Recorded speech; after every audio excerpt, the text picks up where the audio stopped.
येतंय. श्री श्री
नमस्कार मंडळी. शुक्रताराच्या या आभासी सभेमध्ये आपण सर्वांचे मनःपूर्वक स्वागत करते. गेले 1 महिना 2 महिने आपण हे कार्यक्रम आभासी व्यासपीठावर सादर करतोय. पण आपली परंपरा अशी आहे की बरोबर 5:30 वाजता आपण आपला कार्यक्रम सुरू करतो. तसाच आजही आपला 5:30 ला प्रार्थनेने कार्यक्रम सुरू झालेला आहे. आजचा कार्यक्रम आहे कथाकथन आणि आजच्या वक्त्या आहेत वर्षाताई. वर्षाताई या आपल्याच आहेत, त्यामुळे त्यांची ओळख आणखीन काय करून घ्यायची हो. त्या आणि रेगे काका हे आपल्या घरातलं एक वडीलधारक व्यक्तिमत्व असलेले 2 जण आहेत. केव्हाही त्यांच्याकडे गेलो तरी कोणीतरी मोठे आपल्या घरातलीच वडील माणसं भेटल्याचा आपल्याला आनंद मिळतो. आणि वर्षाताईचं व्यक्तिमत्व आपण पाहताच आहात. हसरा चेहरा, हसरी मुद्रा, गोड बोलणं, सर्वांशी मिळून मिसळून वागणं. त्यामुळे त्या जेव्हा भेटतात ना तेव्हा आपल्या घरातलीच कोणीतरी मावशी, मोठी बहीण असं भेटल्याचं आपल्याला समाधान लागतं. आणि त्या सगळ्यांशीच तसं वागतात. त्यांना कधीही मी रागवलेलं पाहिलेलं नाहीये किंवा आवाज चढवून बोललेलं नाही. अगदी गोड बोलत असतात त्या. ही आपली आपल्यापुरती अनौपचारिक ओळख झाली.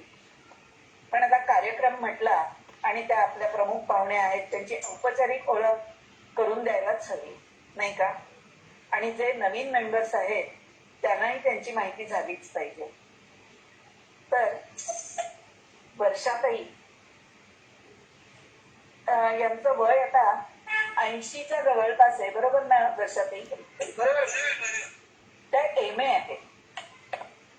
पण त्यांचं वैशिष्ट्य काय सांगू का, त्यांचं हे सगळं शिक्षण लग्नानंतर झालं. अगदी ग्रॅज्युएशन सुद्धा कॉलेजला त्या लग्नानंतरच गेल्या. याचं सगळं श्रेय रेगे काकांना द्यायला हवं. आणि वर्षाताईंनी सगळ्या जबाबदाऱ्या सांभाळून फक्त BAचीच नाही तर पुढे MA ची डिग्री केली. आणि नंतर लेखनालाही सुरुवात त्यांची अगोदरच झालेली असेल कदाचित. पण आजपर्यंत त्यांनी किमया, अनुबंध, बेटावरची माणसं अशी 10 पुस्तकं प्रकाशित झालेली आहेत. आणि त्यातली काही हिंदी आणि तेलुगू भाषेमध्ये अनुवादित सुद्धा झालेत बरं का. 3 पुस्तकांच्या 2 आवृत्त्या निघाल्या. अनेक कथांना कादंबरीला पुरस्कार मिळाले. त्यांचं लेखनही विविध प्रकारचं आहे. कथा, कादंबरी, कविता, एवढंच काय एकांकिका सुद्धा. वर्षातही आता एक छानसं नाटक लिहा आणि आपल्या ज्येष्ठालयामध्ये आपण ते सादर करूया.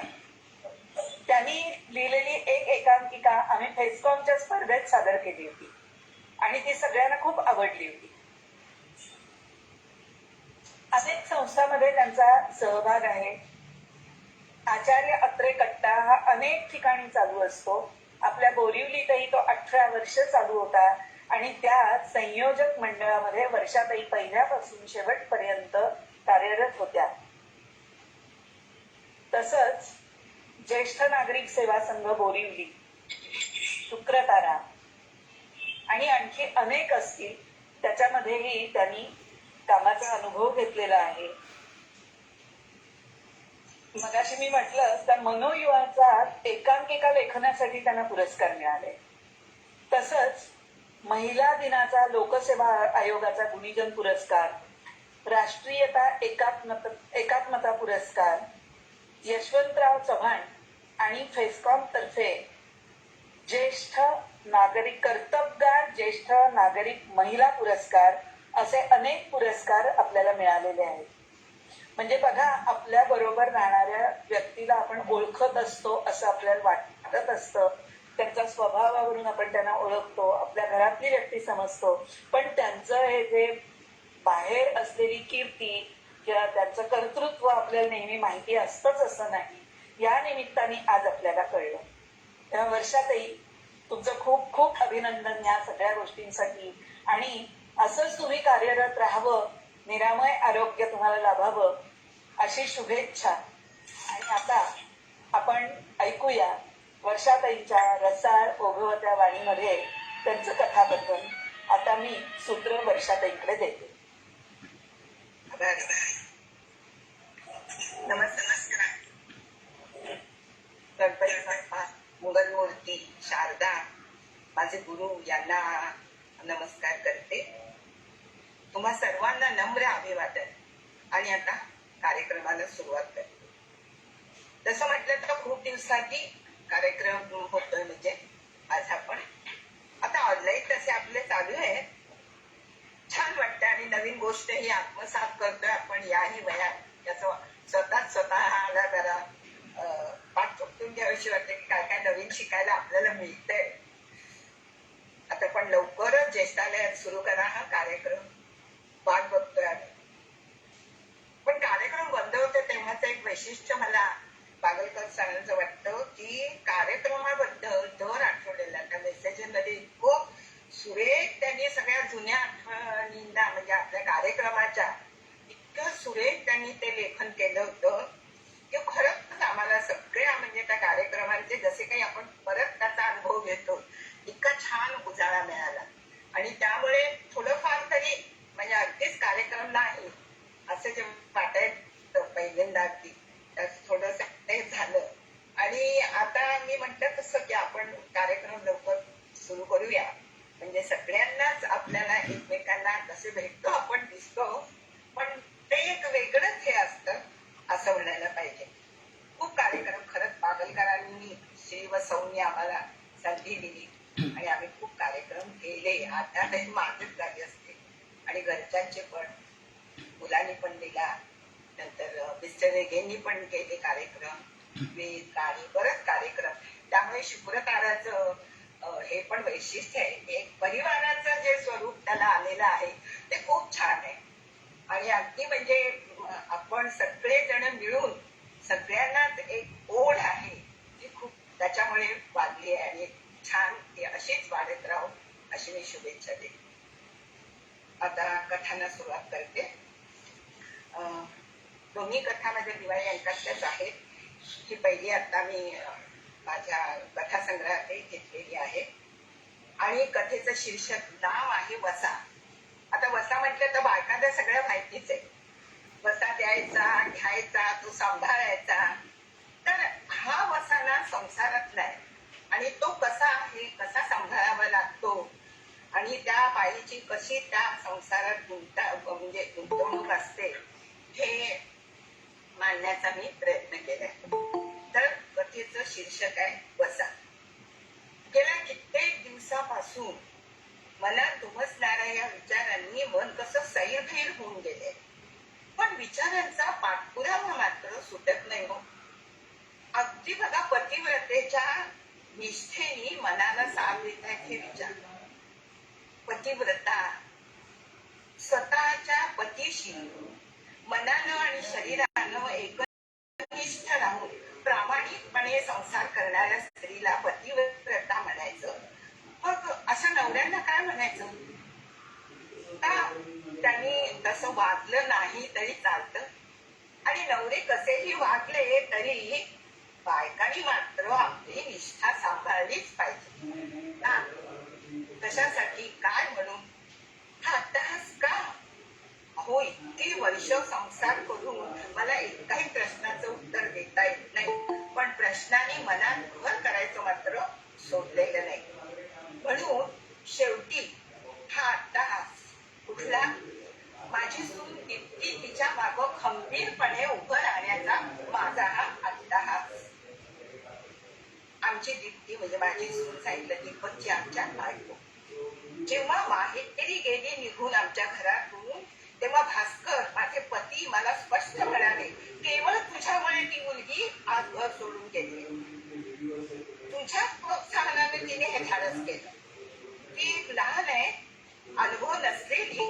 अगो पण तू तर इतकी अनुभवी आहेस, इतकी वर्ष संसार करतेस, तू तिला समजावून सांगायचंस. मी तिला समजावून सांगायचं काय?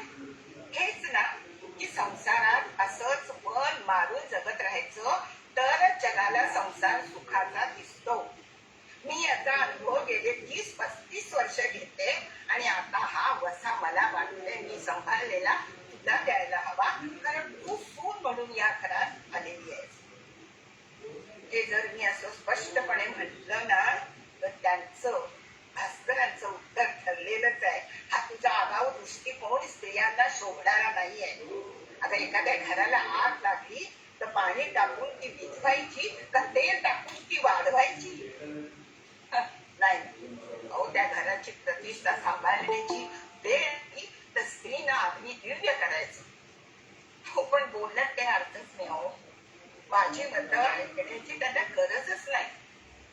त्यांनी बोलायचं आणि मी ऐकायचं, हेच तर आमच्या सुखी संसाराचं रहस्य.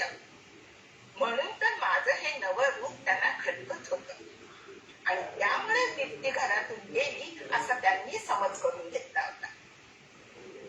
दीप्ती ज्या दिवशी बाहेर निघून गेली ना, खरं म्हणजे त्याआधी किती बरेच दिवसापासून दीपक आणि दीप्तीतला वितंडवाद वाढत होता. पण दीप्ती अगदी हुशार बघा. दोघांचं भांडण चेहऱ्यावर कधीही दिसू द्यायचे नाही. शेवटी एक दिवस दीपकच मला म्हणाला, आई, दीप्तीला मी बजावून सांगतो ना, तिचा काही एक हट्ट यावेळी चालणार नाही. तिला नाटकात काम करावंच लागेल. अरे, पण एवढा का तू रागवलाय?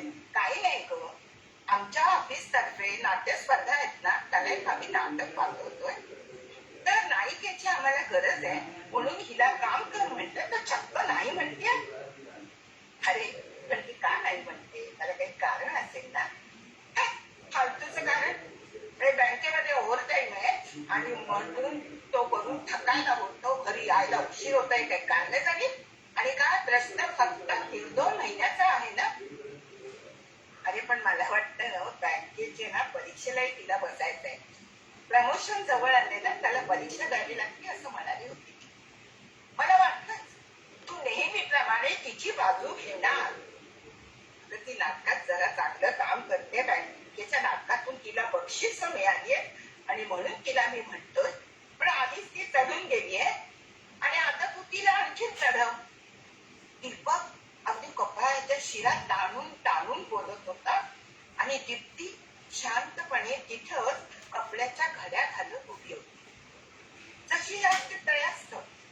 तिचा त्या विषयाशी काही संबंधच नाही. शेवटी मीच तिला विचार, अगं दीप्ती, तुला नाही का काही यात सांगायचं? तशी तितक्यात शांतपणे म्हणत, आता मी आणखी काय सांगणार? यातून काही निष्पन्नच होत नाही तो विषय पुन्हा पुन्हा उगाळून काही उपयोग आहे का? दीप्तीच्या उत्तरानं तो विषय इथंच संपला. मध्ये 4-8 दिवस गेले.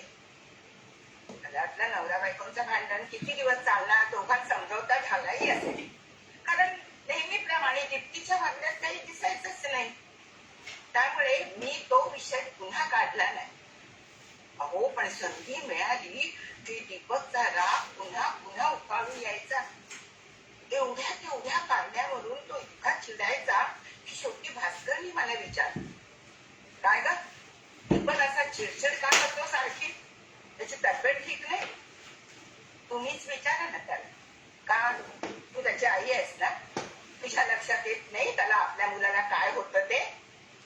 मग माझ्या मते त्याला काहीच झालं नाही असं मी भास्करांनी मुद्दाम सांगितलं. कारण त्याने मध्ये पडून आणि भांडणं वाढवायला नको. पण त्याचा वाढत जाणारा गुस्सा मला अस्वस्थ करत होता. त्या दिवशी तर बघा कहरच झाला.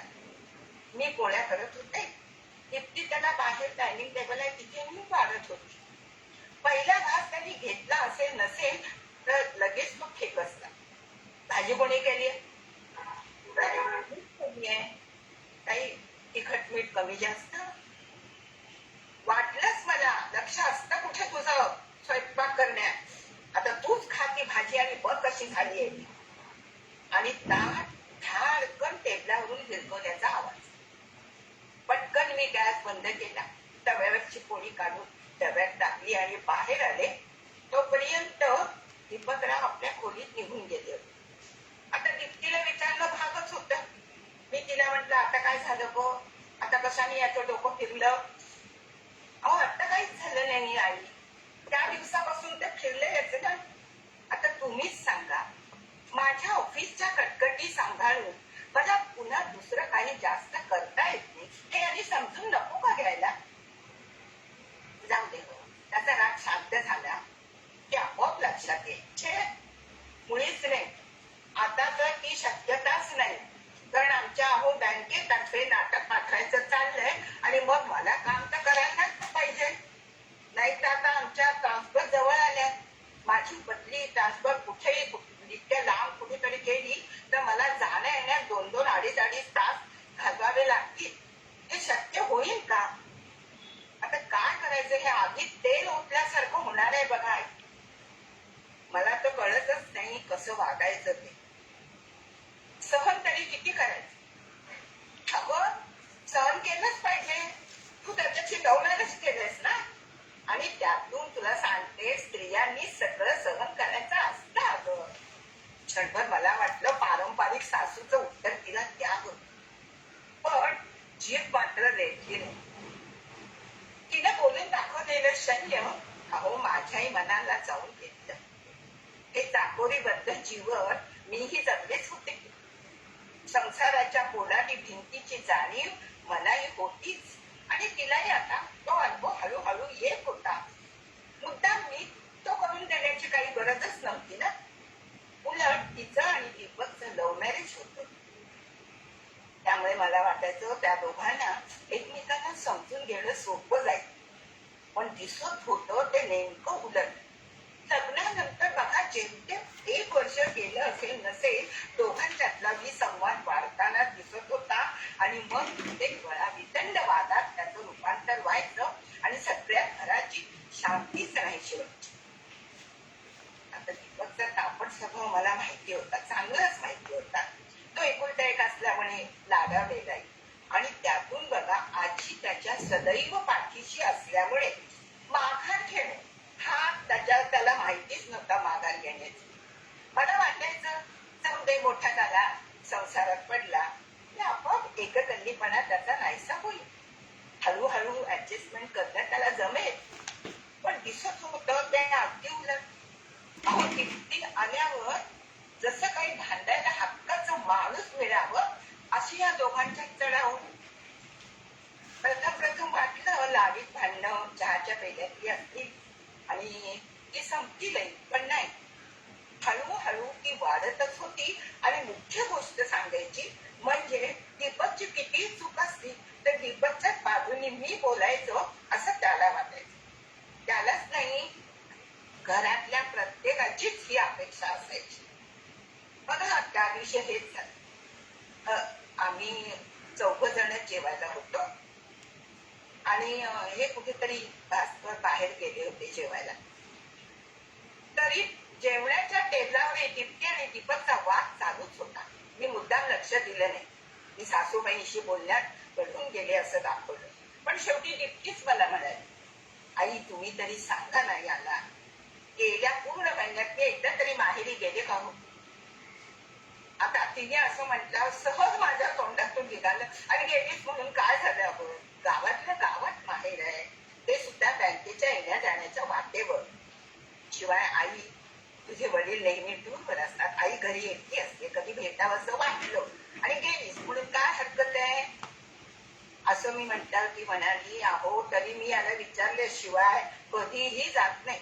परवा बघा ऑफिसमध्ये आईचा फोन आला, पुण्याचे काका आलेत आणि ते संध्याकाळी ताबडतोब जाणार, तर बँकेतून घरी जाताना तू जरा भेटून जा ना. तरी सुद्धा मी गेले नाही.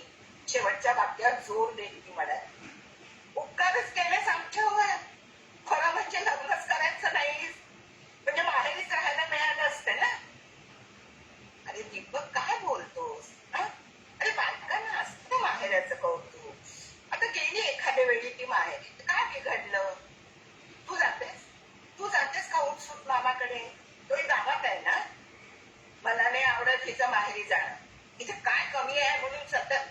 बरं बाबा ओरडू नकोस, तू सांगेपर्यंत आता मी माहेरी जाणार नाही, मग तर झालं समाधान. दीप्तीचे डोळे भरून आले. थोड्या वेळाने दीपक आम्ही नेहमीप्रमाणे पायात चप्पल घातले आणि बाहेर गेले. तेव्हा दीप्तीला मी म्हटलं, हे बघ आज त्यांनी नको म्हटले ना तर नको जाऊ, 1-2 दिवसांनी फक्त मलाच सांग आणि जाऊन ये. माझं बोलणं सासूबाई ऐकतच होत्या. दीप्ती आपल्या खोलीत गेल्याबरोबर त्या मला म्हणाल्या, रमा इकडे ये बघू. का हो, काही हवंय का? मी जवळ जात म्हटलं. मला काही नकोय, पण तुला एक प्रश्न विचारायचा आहे. रमा दीप्ती तुझी सून आहे ना? हो मग. अगं पण तिचीच बाजू घेऊन तो सावत्र मुलगा असल्यासारखं सारखं काय त्याच्याशी भांडत असते. आवाज सासूबाई म्हटल्या. असं मी तितक्याच शांतपणे त्यांना म्हटलं, तिचीच बाजू नाही हो, जी बाजू मला बरोबर वाटते ना त्या बाजूने मी बोलायचा प्रयत्न करते. सून म्हणून मुलाची बाजू घ्यायची आणि उगीच सुनेशी भांडत राहायचं मला जमणार. बरोबर आहे तुझं. आम्ही अदानी माणसं ना ग. आम्हाला आपलं घर, आमची माणसं, आपली माणसं याचंच कौतुक, त्यातच मन गुंतलेलं आणि त्यांना सुख लागावं म्हणून आम्ही धडपडत राहणार. तुमची ही तांत्रिक मतं शिकलेल्या मुलींची आम्हाला कशी पटणार? आता आम्हा सासू सुना तुझी दिप्तीवरून भांडण नको म्हणून मी गप्प बसले. सासूबाईंचं वय झालंय, त्यांना काय दुखवायचं म्हणून मी बोलत नाही. पण जुन्या पाण्याच्या सासूबाईंचा एक ठीक वाटतं मला. म्हणजे हो भास्करही असंच वागतात का? तेव्हा मात्र मला आश्चर्य वाटतं. अहो काही झालं ना तरी आपल्या मुलाला त्रास होता कामा नये. त्या परक्या घरातून आलेल्या मुलीनं काय वाटेल ते सहन करावं, पण त्याला सुख लागलं पाहिजे. दीप्तीवरून आमच्या दोघांचा बघा एकदा असाच वाद चालला होता. तेव्हा मी त्यांना म्हटलं, अहो ती सुद्धा त्यांच्या घरातली एकुलती एक मुलगी आहे, चांगली शिकलेली आहे, चांगली नोकरी आहे. अहो तुमच्या मुलापेक्षा 1000 रुपये जास्तच मिळवते आणि तिची मतं आपल्याला समजून घ्यायला नको? तिला आपण समजून घेणं आपलं काम आहे ना. हे बघ तिच्या घराचं कौतुक तिच्या घरात ना. तिनं दीपकशी लव्ह मॅरेज केलं एवढं मला माहिती आहे. तेव्हा तिनंच समजून इथे वागलं पाहिजे हे नक्की. वडिलांचाच किस्सा मुलगा गिरवत होता. दीपक 3-3दा मला हेच सांगत होता, तू नाही का समजून वागत इतकी वर्ष? पहिलं काय होतं तुला समजून घ्यायला? मला वाटलं शेवटी काय दीप्ती म्हणाली तसंच झालं अहो. दीप्तीच्या नाटकाच्या तालमी सुरू झाल्या आणि दीपकच्या डोक्यात जसं काही भूत संचारलं. म्हणजे एवढ्या तेवढ्या कारणावरून कारणच शोधायचा आणि मग तो दीप्तीला वाटेल ते बोलायचा.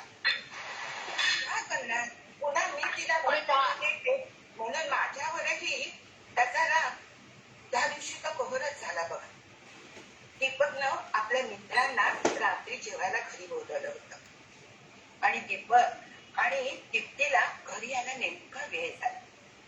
शेवटी वाट बघून मीच त्या मुलांना जेवायला वाटलं सगळ्यांना आणि ती मुलं गेली. नंतर साधारण 11 वाजेपर्यंत दीप्ती आली. दीपकच्या हॉलमध्ये फेऱ्या चालल्याच होत्या. ती दिसल्याबरोबर तो फेकसला, आई आता पंचांची घेऊन या आणि आपला सुनबाईंना ओवाळा असं म्हटल्याबरोबर तिच्या लक्षात एकदम आलं. चप्पल काढता काढता ती म्हणाली, सॉरी, व्हेरी सॉरी. मला आज तालमीला थांबणं अगदी भागच होतं. उद्या रंगीत तालीम आहे आणि त्यामुळे थांबायलाच हवं होतं. हो का? पण घरी काय होतं ते लक्षात नसेलच. सकाळी मी सांगितलं होतं ना. अरे हो, आपल्याकडे पार्टी होती ना. साफ विसरले कामाच्या गडबडीत. आज एवढं काम होतं आणि काम संपल्याबरोबर याचा पार्टीचं हे सुरू व्हायचं लक्षातच नाही माझ्या. आणि तालीम सुरू झाली. मी तरी काय करणार रे? अरे तू जरा फोन करायचास. माझा फोन पण बंद होता रे आज. मी केला असता फोन, केलास, पण तुला त्या हिरोच्या बरोबरचं काम सोडून येता आलं असतं का सांग? गेली 3-4 वर्ष मी बघतोय त्या तुझ्या फेवरेट हिरो बरोबर तू काम करतेस. त्याचं मन तुला कसं दुखवता येईल? अरे काहीतरीच काय बोलतोयस? तुझ्या मनात आहे तरी काय? माझ्या मनात काही नाही. माझ्या मनात असं काहीच नाही, पण तुझ्या मनात तो हिरो असल्यामुळे त्याला सोडून आमच्या नाटकात तू काम करू शकली नाही हे आता मला पुरेपूर समजून चुकलंय. दीपक, मी पुढे येऊन म्हटलं, मला वाटतं हा विषय जरा इथेच थांबवतोस का? दीप्ती आत्ताच बाहेरून आलीये, तिला हातपाय तरी धुवू दे. आम्ही जेवतो मग बसूया आपण सावकाश. नाही, काय वाटतंय ते झालं तरी आत्ताच्या आत्ता मला पूर्ण निकाल लावायचा आहे. म्हणजे अरे रागाच्या भरात काय वाटते की तू बोलतोय म्हणून तुला म्हणतेय मी. काही म्हणू नकोस आणि काही मला सांगू नकोस. दीप्तीला मला शेवटची वॉर्निंग द्यायची आहे. तिला जर त्या हिरो बरोबर काम करायचं असेल तर तिने आपल्या आईकडे राहायला जावं. आईकडे? काय म्हणायचंय काय तुला?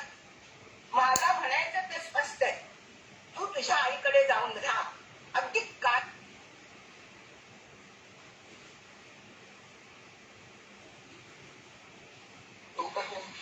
वर्षातही माईक बंद झालाय. अजून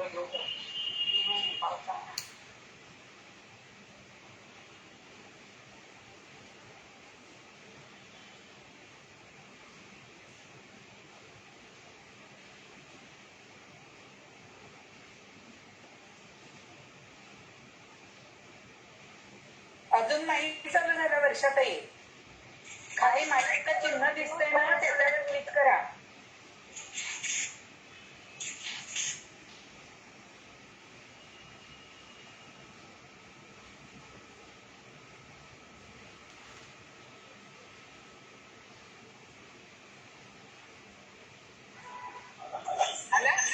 आलं. आता कुठे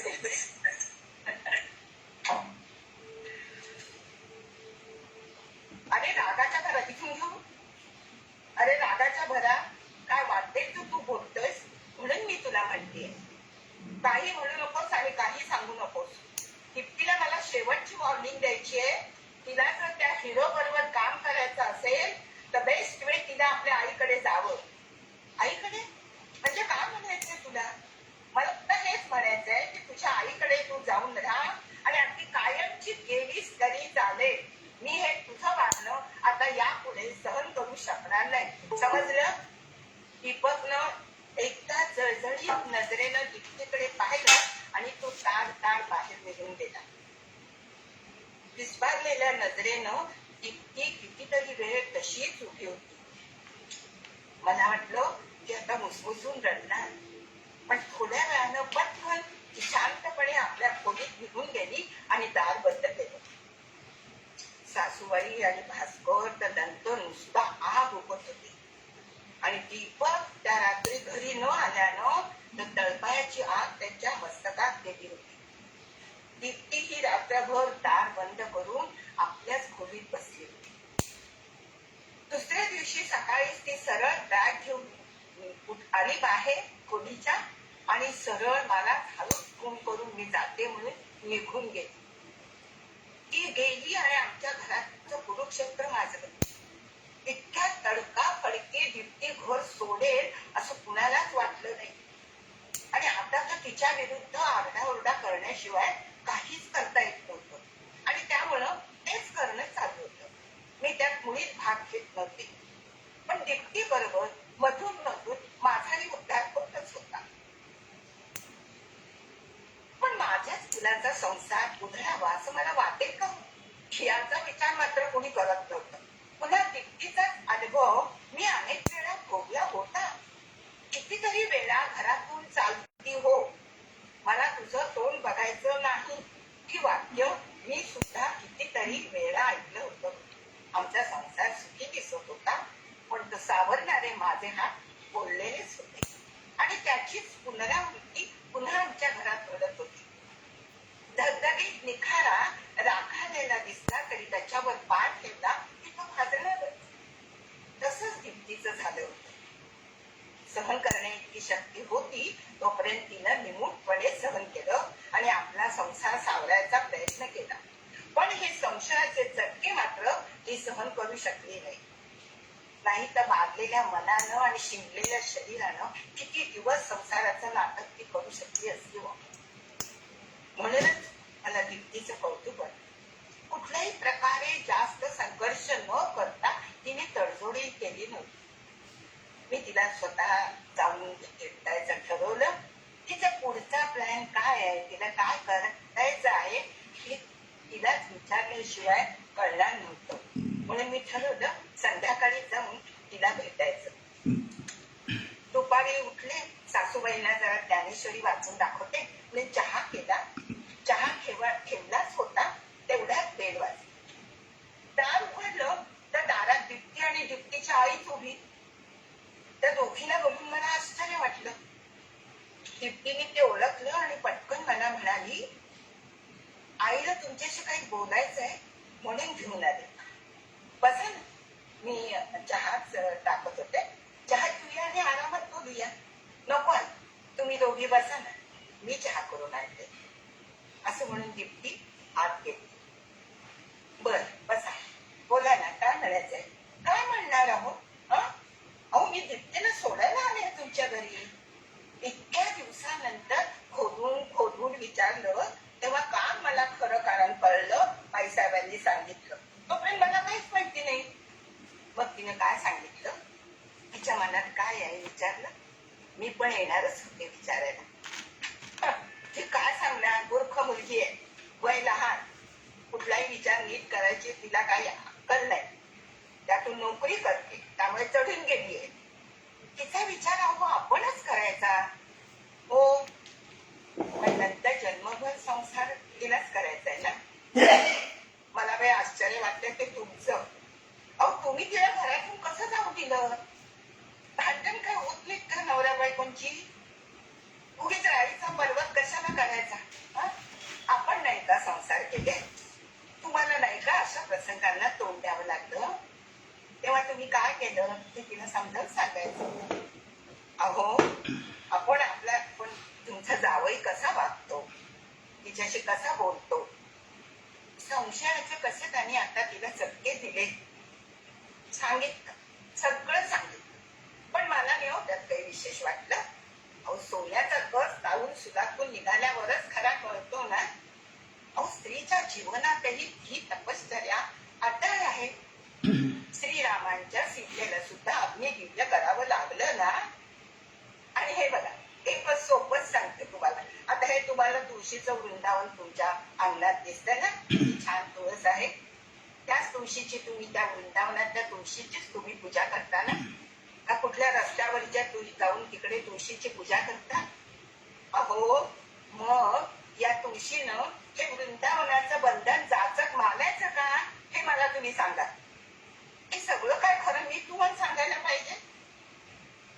एवढ्या ती चहा घेऊन आली. तिच्या केळी पाण्याच्या चेहऱ्याकडे मला पाहवत नव्हतं, पण मी तरी काय करणार? तिची आई सुद्धा थोडे दिवस तिला समजून घेऊ शकत नव्हती.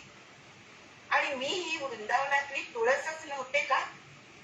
मला माझ्या बंधनांचा कवा केवढा आवाज आहे तो तर लक्षात यायला नको?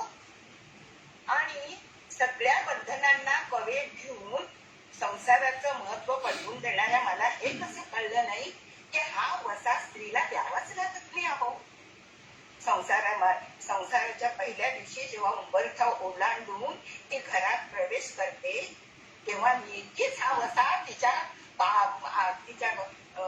मोठे टाकते आणि तिला म्हणते कशाला, तिच्या वतीनं तीच आपल्याला सांगते की आता तुमच्या घरात येते, हा वसा ती नक्की पाळेल, दिलेला वसा ती नक्की पाळेल, उठणार नाही, मातणार नाही आणि घेतलेला वसा टाकणार नाही.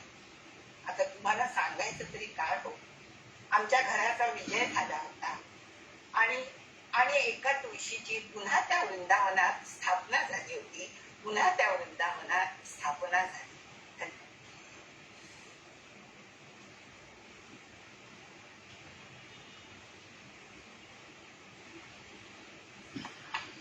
दुसरी कथा लगेच सुरू करू? कविता म्हणू? कविता चालेल. कथा खूप छान आहे. आवडली. बरं, आता स्त्रीचा विषय काढलाय तेव्हा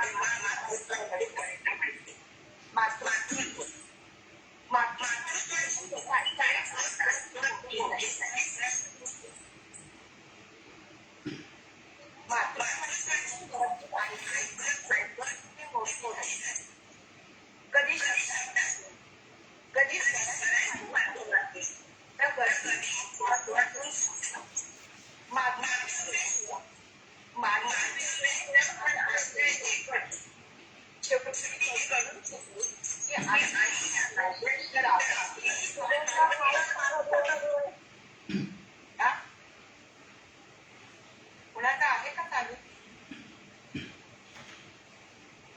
सुगंधाचा चालू होता, बंद कर. आवाज येतोय खूप मध्ये.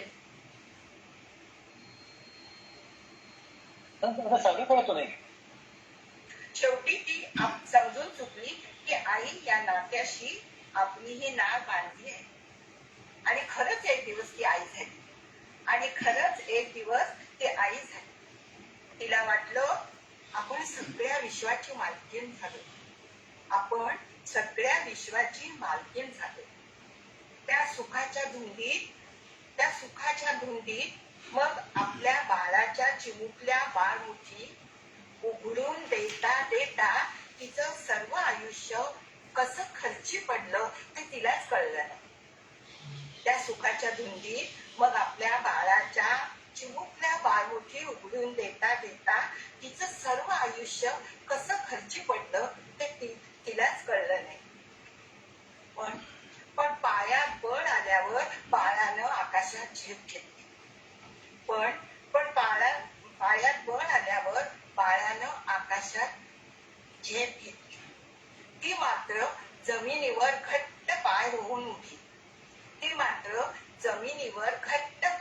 उभी बाळाची वाट पाहत आणि उरल्या सुरल्या आपल्या अस्तित्वाचा शोध घेत.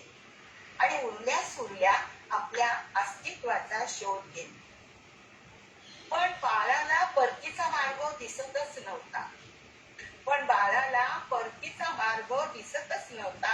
कारण आकाशाला गवसणी घालणारी त्याची झेप गरुडाची होती.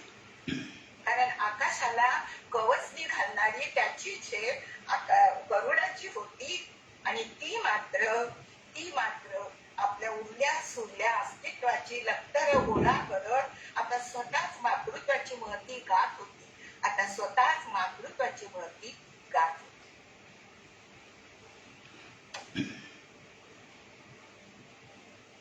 आता ही कथा जरा वेगळी आहे. वेगळी म्हणजे सत्य कथेवर घटनेवर आधारित आहे. कथेचं शीर्षक आहे दिवाळ्यांकात आलेले गृहलक्ष्मीच्या कथेचं शीर्षक आहे निर्धार. देविका, मला पैसे हवे. मी कालच तुला सांगितलं होतं. आता मी जायच्या आधी तरी मिळतील ना? अगं, मला आमच्या क्लबच्या वाचनालयाची साठी पुस्तकं घ्यायची आहेत. त्यासाठी हे पैसे द्यायचे आहेत. महेश स्वयंपाकघरात येत म्हणाला, अरे पण कपाटातून तू घे ना काढून. तू असं काही पैसे मागण्याचं नाटक करतोय ते ऐकणाऱ्याला वाटेल काय बिचारा गरीब नवरा, एवढा मोठा ऑफिसर आहे पण ऑफिसला जाताना रोज बिचाराला पैसे मागावे लागतात बायकोकडे. म्हणजे नवरा म्हणून मी गरीब आहे अतिशय हे आता सांगायला नकोच. ही गोष्ट सूर्यप्रकाशा इतकी सिद्ध आहे. लग्नाला इतके वर्ष झाल्यावर लोकांच्या लक्षात येतात का ग या गोष्टी? मुद्दाम सांगायला लागत नाही. का हो बाबा, काय झालं? काही हवंय का तुम्हाला? मी करू का काही मदत? आई सकाळच्या वेळी खूप बिझी असते ना कामात, म्हणून म्हणते मी. नको नको बाई. महेश, तिची मदत अजिबात घेऊ नकोस हा. एवढंच काम करेल आणि कामाचं कमिशन दोघांच्याकडून उकळेल बया. कमाल आहे तुमची. मी चांगली मदत करायला हवे तर जाऊ दे. कोणाला आमची किंमत नाही. अगं, आम्हा दोघांना नसेल आई बाबांना, पण तुझ्या दोघांच्या बाबतीत तू असं म्हणशील का? त्याला काय वाटेल तू असं म्हटलंस तर? बाबा, तुम्ही म्हणजे ना, अहो रोहनला माझा स्वभाव माहिती आहे. हे बघ आई, तुला एक महत्वाची बातमी द्यायची म्हणून मी हा पेपर घेऊन आत आले. तू काल मार्केटला गेलीस आणि तिथे काहीतरी तो धमाका झाला आणि अगो त्या धमाक्यातली ती मुलगी गेली हे बातमी या पेपरला आली आहे. हे बघ. काय? ती मुलगी गेली? बापरे, ओ माय गॉड. महेश, अरे टीव्हीला ही ब्रेकिंग न्यूज आली असेल ना? तू तर काहीच बोलला नाहीस. बोललो नाही कारण काल तुला खूप मोठा तो प्रसंग बघून धक्का बसला होता. म्हणून पुन्हा सकाळी सकाळी ही बातमी सांगितली असती तर तुझा आणखीनच मूड गेला असता. म्हणून मी बोललो नाही. खरंच रे, काय भयंकर प्रसंग होता तो. आणि आता तर ती मुलगीही गेली. कोण होती ग ती? काय करत होती? शिकत होती का नोकरी करत होती? रिया, अगं तिचा बायोडेटा तुझ्या आईला आधी आणून दे बघू. हा काय पेपरच घेऊन आली आहे. त्या मुलीची सगळी माहिती आली याच्यात आली आहे. कमाल आहे तुम्हा दोघांची. एक तरुण सुंदर निरपराध मुलगी नाहक मारली जाते आणि तुम्ही आदित्यपणे हे सगळं थट्टेवारी नेताय दोघं जण. काहीच वाटत नाही तुम्हाला या प्रसंगाचं? आई, जगात अशा घटना रोज घडतायत. त्या प्रत्येक घटनेचा जर आपण विचार करायला लागलो ना तर आता जगणंच मुश्किल होईल आपलं. अगर या त्या मुलीला क्षणार्धात कोणीतरी मारतं, ती मुलगी कोसळते हे मी नाही को विसरू शकत. अगं तसं नव्हतं ग मला म्हणायचं, पण ती मुलगी सिरियसच होती ना. तू म्हणालीस ती मरणाच्या दारातच उभी होती. त्यामुळे ती आता गेली म्हटल्यावर तुला एवढा धक्का बसू नये असं आम्हाला वाटतंय. तुला बीपीचा त्रास आहे ना, म्हणून तू जपून राहावंस असं डॉक्टरच म्हणालेत ना. कुठल्याही गोष्टीचा धक्का घेणं तुझ्या तब्येतीला बरोबर नाहीये. महेश तिच्या जवळ येत म्हणाला. नाही समजायच्या माझ्या भावना तुम्हाला, आणि मला त्या तुम्हाला समजावणे सांगायच्या नाहीये. देविका हताशपणे म्हणाली. बघितलं स्त्रिया, आपण म्हणजे दगडाच्या देशातली माणसं, कठोर मनाची. आपल्याला भावना म्हणजे काय हे तरी कुठं माहिती आहे ग? भावनाशील वृत्तीचा हलवा मनाचा सगळा मत्ता तुझ्या आईने घेतलाय. तेव्हा आपण तिला किती समजावून सांगितलं तरी ती ऐकणार नाही. तेव्हा आपण आपल्या कामाला लागूया. तिला बसू द्या विचार करत असं म्हणत महेशनं तो विषय तिथंच संपवला आणि दोघंही जण ब्रेकफास्ट घेऊन कामावर गेले. देविकानं गॅस बंद केला आणि तिथंच खुर्चीवर बसकन मारली. ब्रेकफास्ट करायची तिला इच्छाच नव्हती. तिच्या डोळ्यासमोरून कालचा प्रसंग तर हालतच नव्हता. संध्याकाळी मार्केटमध्ये जायचं होतं तिला, पण जरा उशीरच झाला. सारखे कुणाचे ना कुणाचे फोन येत होते. त्यात पुन्हा रामासाठी थांबावं लागलं. काल ती नेमकी उशिरा आली आणि मग तिचं काम पूर्ण होईपर्यंत आणखी वेळ गेला. मार्केटमध्ये तर जायलाच हवं होतं. होणारा जावई रोहन जेवायला यायचा होता, म्हणजे त्याच्या आवडीचे पदार्थ करायलाच हवे.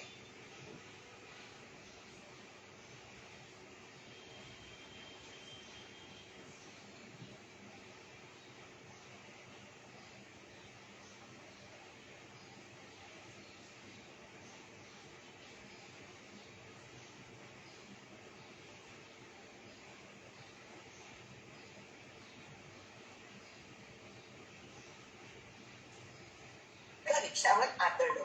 तिचाच तोल जाणार होता. ती अगदी शेजारीच उभी होती. पटकन तिनं रिक्षाचा आधार घेत स्वतःला सावरलं.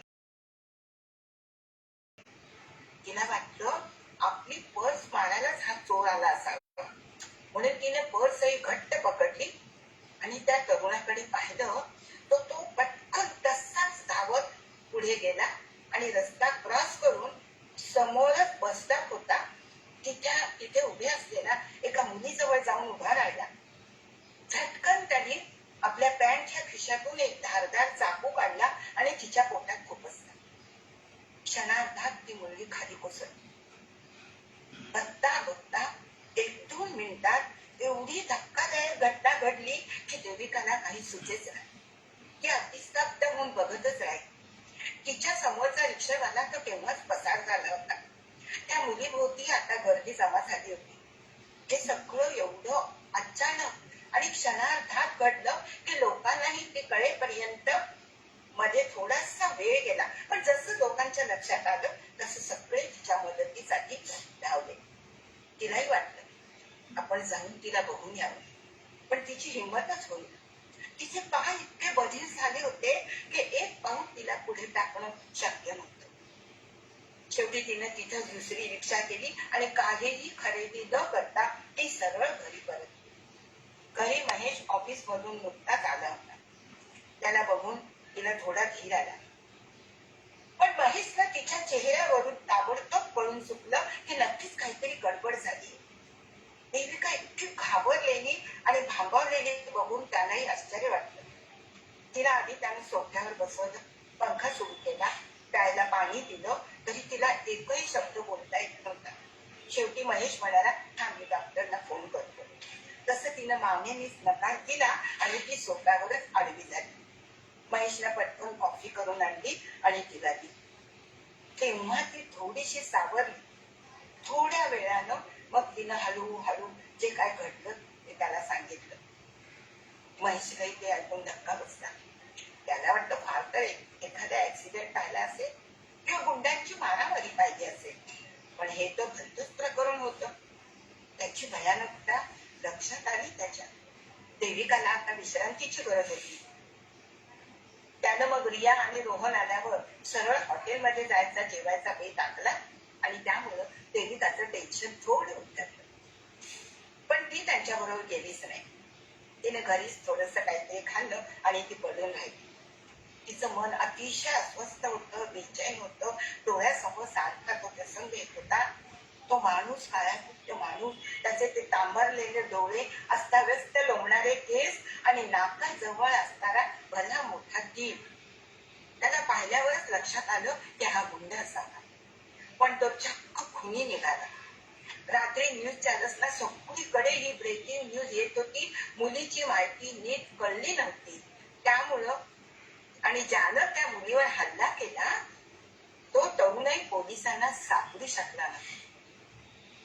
कारण लोक त्या मुलीला हॉस्पिटलमध्ये नेण्याच्या गडबडीत तो गुंड पळून गेला. त्याला कोणीतरी बाईकवर पटकन घेतला आणि तो माणूस फरार झाला.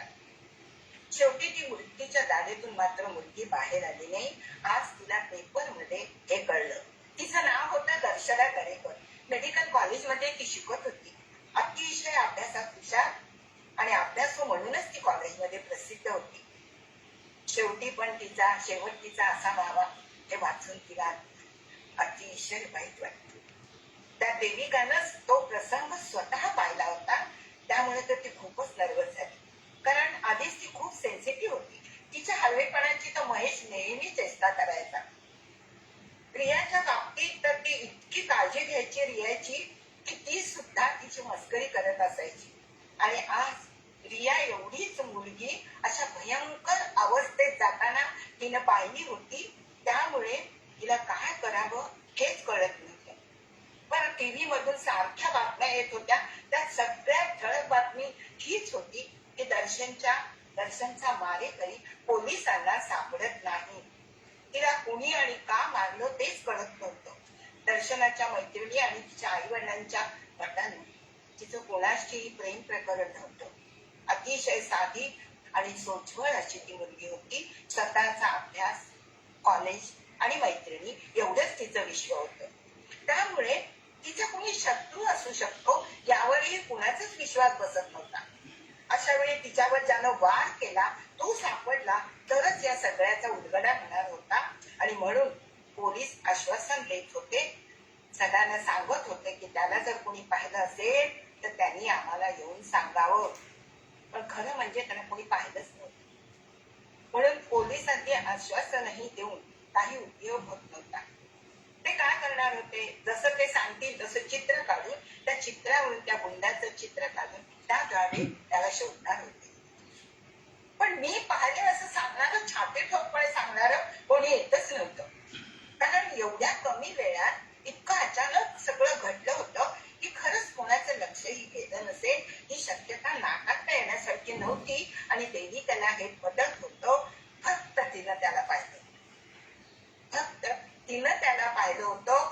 तो गुंड अगदी तिच्या अंगावरच जवळजवळ येऊन आदळला होता आणि त्यामुळे स्पष्टपणे ती त्याला पाहू शकली होती. त्यामुळे तिला वाटतं आपण जाऊन सांगावं का पोलिसांना. खरं म्हणजे आतापर्यंत हे आपण करायला हवं होतं. मग का नाही गेलो आपण तिथं जायला, आपण का घाबरतोय. एकदा का आपण तिथं गेलो की पोलिसांच्या कचाट्यात सापडू म्हणून का भीती वाटते आपल्याला.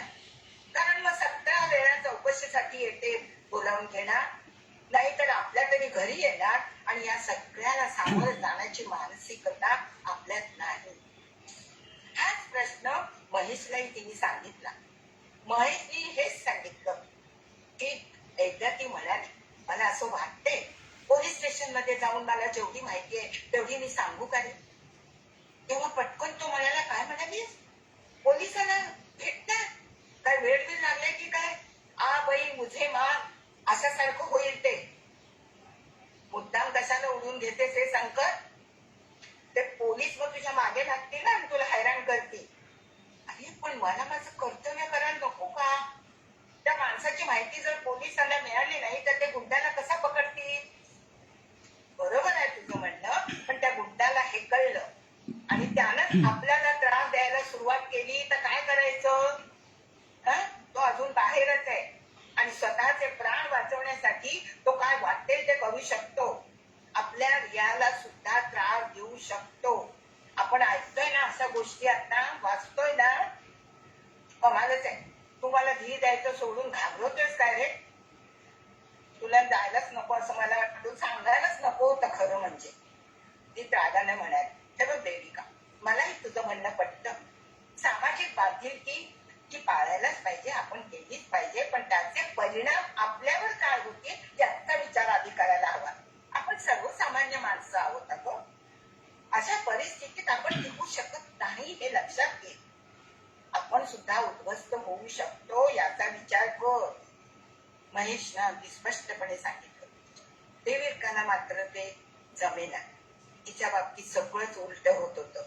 ती जेवढा विचार करून टाकायचा ते काढून टाकण्याचा प्रयत्न करत होती, तेवढा सारखा तोच विचार तिच्या मनात येत होता.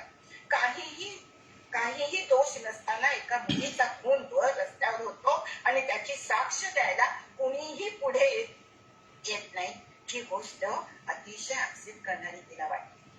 तर त्यात तिचा समावेश होता त्यामुळे ती तिला असह्य वाटत होती. यातून मार्ग कसा काढायचा तेही तिला कळत नव्हतं. जे करायला हवं ते करण्याचं धाडस मात्र तिच्यात नव्हतं आणि याचाच त्या गोष्टीचा तिला त्रास होत होता. आपण एवढ्या शिकलेल्या सुशिक्षित म्हणून समाजात प्रतिष्ठा असणाऱ्यापैकी आहोत. कितीतरी वर्ष आपण एका चांगल्या कंपनीत नोकरी केली. संसारही आणखी दुष्ट लागण्यासारखा नीट नेटका केला. एकुलती एक मुलगी, तिला चांगलं शिकवलं, चांगले संस्कार दिले. तिनेही स्वतःचा जोडीदार निवडलाय. दोन्ही घराची पसंती आहे. रोहन सारखा हुशार आणि कर्तृत्ववान जावई नशिबानच आपल्याला मिळालाय. आता फक्त थाटात लग्न करून द्यायचं. महेश हेच सांगेल. आता आपण आपलं सगळं लक्ष फक्त रियाच्या लग्नावर केंद्रित करायचंय हे लक्षात ठेव. रियाचं लग्न आपल्याला सगळ्यात महत्वाचं आहे आणि तू अशा नको त्या रस्त्यावरच्या फालतू गोष्टींना महत्व देऊ नकोस. आता तू या प्रकरणात गुंतत गेलीस आणि नको ते प्रॉब्लेम आले म्हणजे काय करशील? रियाच्या सासरच्या लोकांना काय वाटेल? अगं याचा विचार कर ना. खरंच आपण विसरलोच का? एका नवीन घराशी आता आपला संबंध येणार. त्यात सुरुवातीलाच काही गोंधळ झाला तर नको ते गैरसमज व्हायचे आणि लग्न आधीच मन प्रदूषित झाली तर त्याचा त्रास मग रियाला होईल. घराला जायचंय आणि व्हायचं भलतंच. विचार करून देविका थकून गेली. रोज पेपरला दर्शनाबद्दल बातमी यायची. पोलीस अगदी कसून चौकशी करत होते पण शेवटी त्याला एवढंच कळलं की त्या गुंडाला दर्शनाला मारायचंच नव्हतं. मग तिच्या मैत्रिणीवर कॉलेजमधला एक मुलगा एकतर्फी प्रेम करत होता आणि ती होकार देत होती. त्यानं तिला जंग पछाडलं पण ती दाट देईना तेव्हा तिला मारण्याची त्यांनी सुपारी दिली.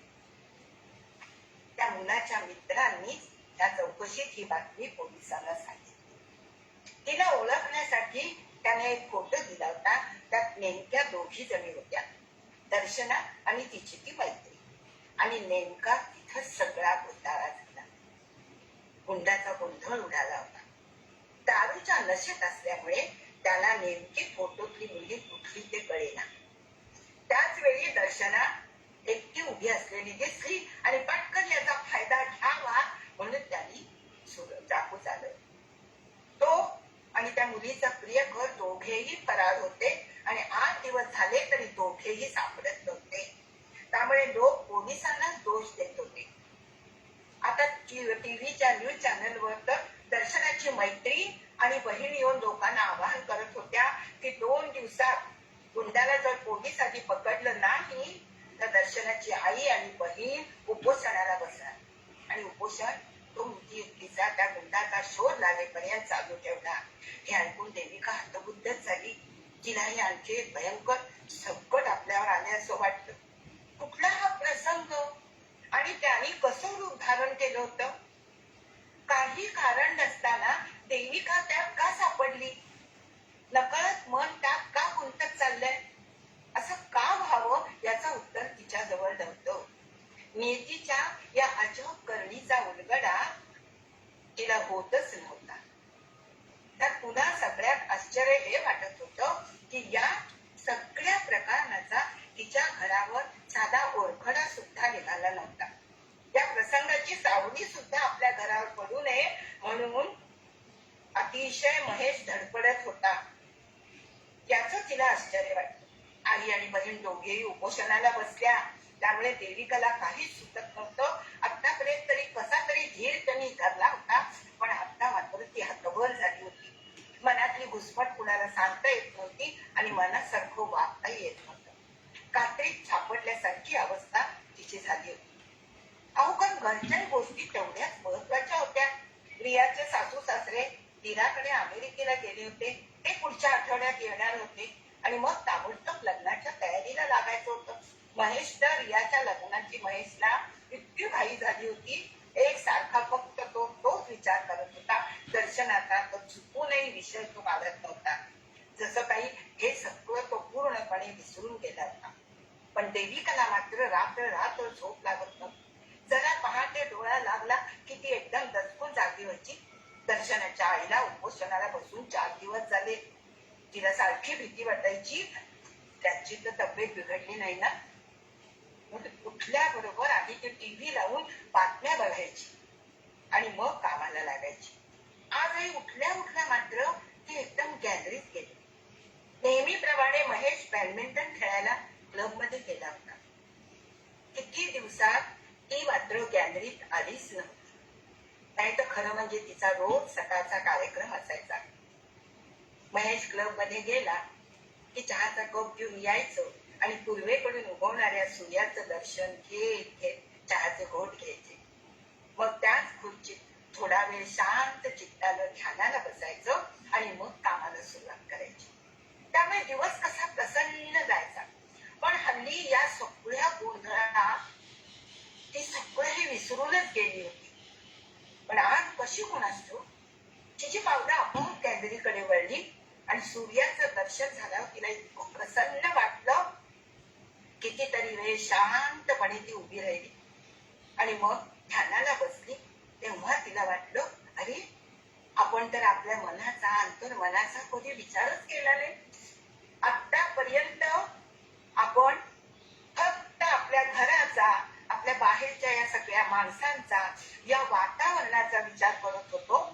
पण आपल्या मनावर त्याचा काय परिणाम झालाय आणि मग जन्मभर जर आपण आपल्याला पाहिजे ती गोष्ट केली नाही तर आपल्याला आपल्या संस्कारांचं काय वाटेल.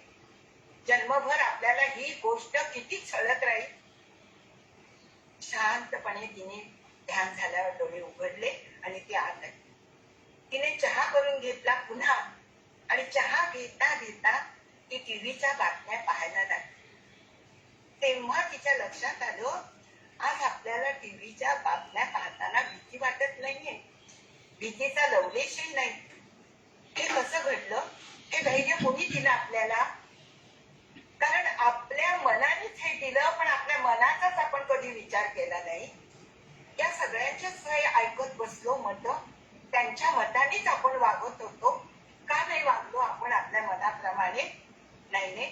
आता कशाचीही पर्वा न करता मला सरळ पोलिसांना जाऊन भेटायचंय आणि त्यांना हवी असलेली माहिती द्यायचीच आहे. मला हे केलंच पाहिजे.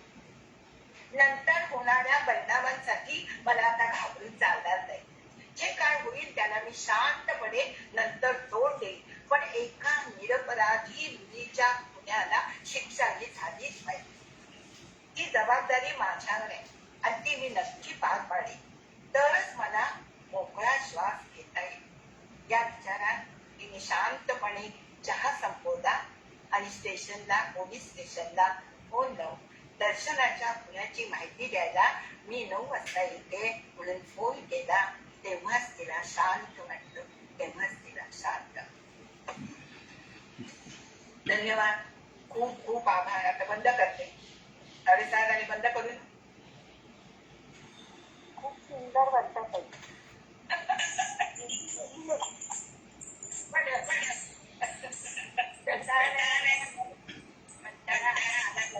नाही, शेवटच्या याला तर अगदी बहीण होऊन गेल्यासारखं वाटतं. पूर्ण झाल्यासारखं वाटतं.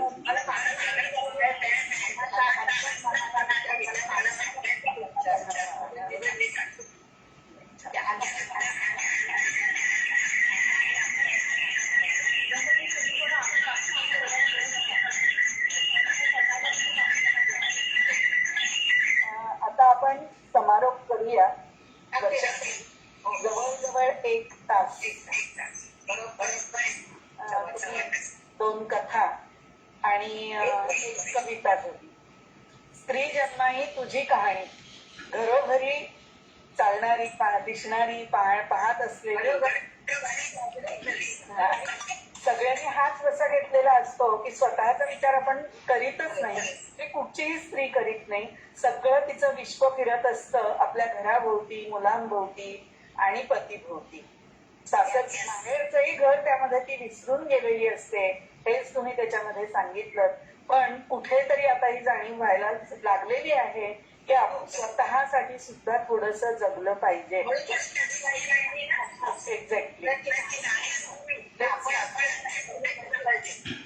सासू सुनेच्या बाजूने उभी राहिली. सुनेच्या मनाचा विचार केला. आपण जे भोगलं तेच तिने पुढे भोगू नये ही कुठेतरी काहीतरी परंपरा जी आहे ती खंडित व्हावी आणि प्रत्येकाला महत्व, त्याच्यात माणूस म्हणून महत्व मिळावं, हेच तुमच्या त्या गोष्टीमधून सांगितलं. तसंच पुढची गोष्ट की नुसतंच घाबरून न जाता एक व्यक्ती म्हणून काय पुढे आलं पाहिजे, आपल्या मनाचा विचार केला पाहिजे. कवितेतही तेच आहे की फक्त नुसतं गुंतून राहून चालत नाही, तर स्वतःचे छंद जोपासणं, स्वतःसाठी काहीतरी हे तर हे पुढचं नंतरचं जीवन खूप सुखावं जातं, हे आपण अनुभवतच आहे. आपण त्यासाठीच ह्या ज्या संस्था आहेत त्याचं सभासदत्व घेणं, त्याच्यात कार्यरत असणं, त्यामुळे आरोग्य चांगलं राहतं, शारीरिक पण आणि मानसिक पण. हेच तुम्ही तुमच्या या कथांमधून सांगितलं. खूप खूप धन्यवाद. पुन्हा आणखीनही तुमचे असे कार्यक्रम आपण ऐकूया, करूया आणि पुढचा कार्यक्रम ज्येष्ठालयात प्रत्यक्ष बसून ऐकूया अशी इच्छा व्यक्त करते. खूप खूप धन्यवाद. आता कार्यक्रमाची सांगता होईल आणि नंतर मग कुणाला काही बोलायचं असेल किंवा प्रश्न विचारायचे असतील, वर्षाताईंशी संवाद साधायचा असेल तरी त्यानंतर थोडा वेळ साधता येईल. तेव्हा मीनाताई, तुम्ही प्रार्थना म्हणा. आता विश्वात्मके देवे येणे वाग्यत्वे तोषावे, दोषो निमद द्यावे पसाय दान हे. जे खळांची व्यंकटी सांडो तया सत्कर्मे रती वाढो. भूता परस्परे पडो मैत्र जीवांसे. एथ म्हणे श्री विश्वेश्वरा हो, आहो हील दान पसावो. येणे परे ज्ञान देवो, सुखिया झाला, सुखिया झाला, सुखिया झाला. आता मी सूत्र सुगंधाताईंकडे देते. नमस्कार. आजचा कार्यक्रम संपलेला आहे. आता कुणाला काही बोलायचं असेल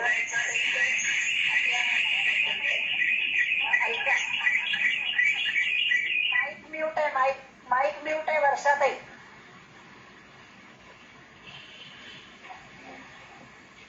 छान झाल्या कथा, दोन्ही कथा मस्त झाल्या, कविता पण सुंदर ऐकून येते. खूप छान झाला कार्यक्रम. छान झाला. एकच शब्द बोलतो मी, अप्रतिम.